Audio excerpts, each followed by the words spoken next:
कई लोग हमारे कार्यकर्ता हैं, तो मैं एक मूल बात कहना चाहती हूं कि अमेठी ने इस देश में एक राजनीतिक परंपरा स्थापित की।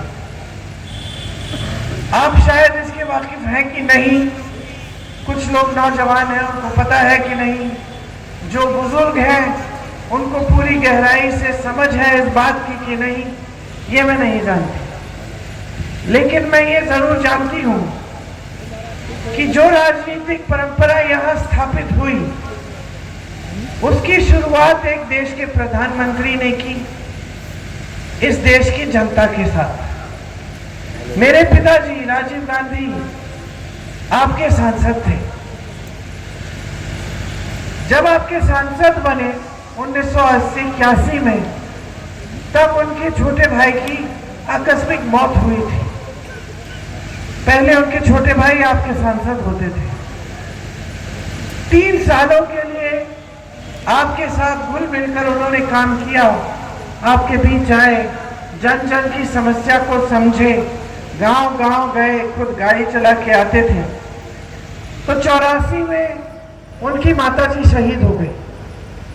जब उनकी माताजी शहीद हुई, अचानक अगले दिन उनको प्रधानमंत्री पद का शपथ लेना पड़ा। वो प्रधानमंत्री बन गए, लेकिन मरते दम तक आपके सांसद रहे। उस समय 5 सालों के लिए प्रधानमंत्री रहे। हुई है, इससे आपको बहुत सावधान होना पड़ेगा। आपकी जागरूकता आज इतनी जरूरी है, इतनी महत्वपूर्ण है कि आप पूछिए ही मत, मैं इसका उल्लेख कर ही नहीं सकती। आज आपकी जागरूकता पर आक्रमण है। मोदी जी की जितनी भी नीतियां हैं बड़े बड़े खरबपतियों के लिए बन रही हैं। कैसे पता चलता है? देश का कोयला, देश की बिजली, देश की बड़ी बड़ी सड़कों का ठेका, देश के खदान सारे, देश के बंदरगाह, देश के हवाई अड्डे जो सरकारी होते थे, आपके होते थे, देश की जनता के होते थे, आज किसके हैं? किसके हैं? अडानी जी, अंबानी जी के हैं। सब इनको सौंप दिया गया है। सारी देश की संपत्ति इनको सौंप दी। देश का किसान लाख रुपए के लिए, 50,000 रुपए के लिए आत्महत्या करता है, गुजारा नहीं हो रहा है उसका। रात को आवारा पशु से पहरेदारी कर रहा है अपने खेतों का, कि दिन में कड़ी धूप में मेहनत कर रहा है, कमाई पूरी नहीं हो रही है। जीएसटी टैक्स डाल दिए हर खेती के सामान पे, कमा नहीं पा रहा है। बहनें महंगाई से जूझ रही है। सिलेंडर छोड़िए, आटा, सब्जी, दाल कुछ सस्ता नहीं मिल रहा। डांट खाते थे, लेकिन सर झुकाकर आपके पास आते थे।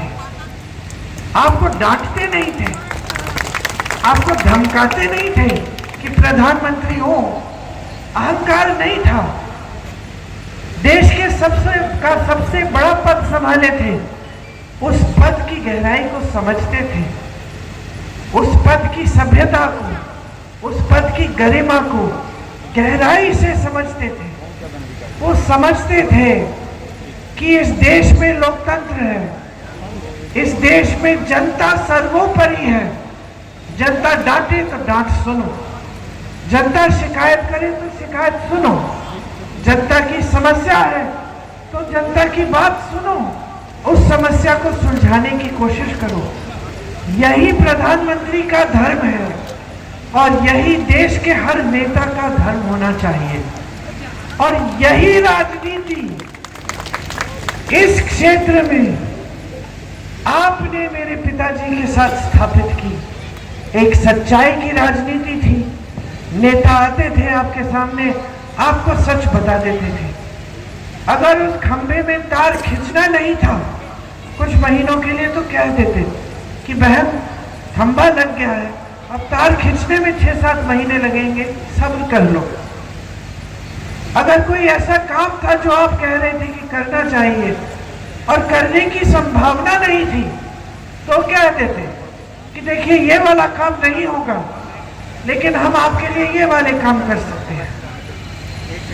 तो ये जो राजनीतिक रिश्ता, एक प्रेम का रिश्ता, आदर का रिश्ता, श्रद्धा का रिश्ता यहाँ स्थापित हुआ, उसी आधार पर यहाँ तेजी से काम भी हुआ।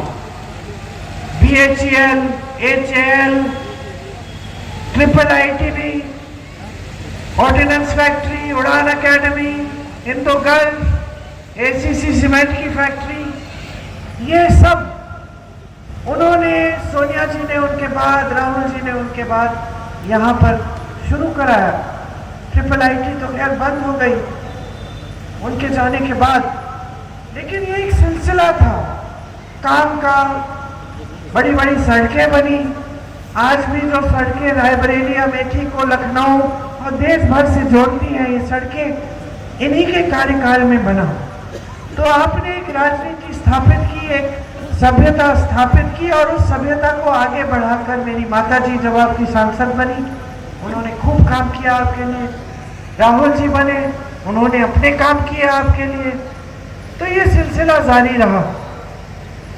फिर कुछ सालों पहले एक नई राजनीति उभरी पूरे देश में, लेकिन उसका प्रतीक यहाँ भी अमेठी में रहा। वो राजनीति क्या थी? अलग थी एकदम। और शायद क्योंकि हम एक परिवार के हैं, हम उसको ठीक तरह से समझ नहीं पाए, और हो सकता है कि आप भी समझ नहीं पाए। आपकी आदत क्या थी? आपकी आदत ये थी कि नेता सच बोलेगा,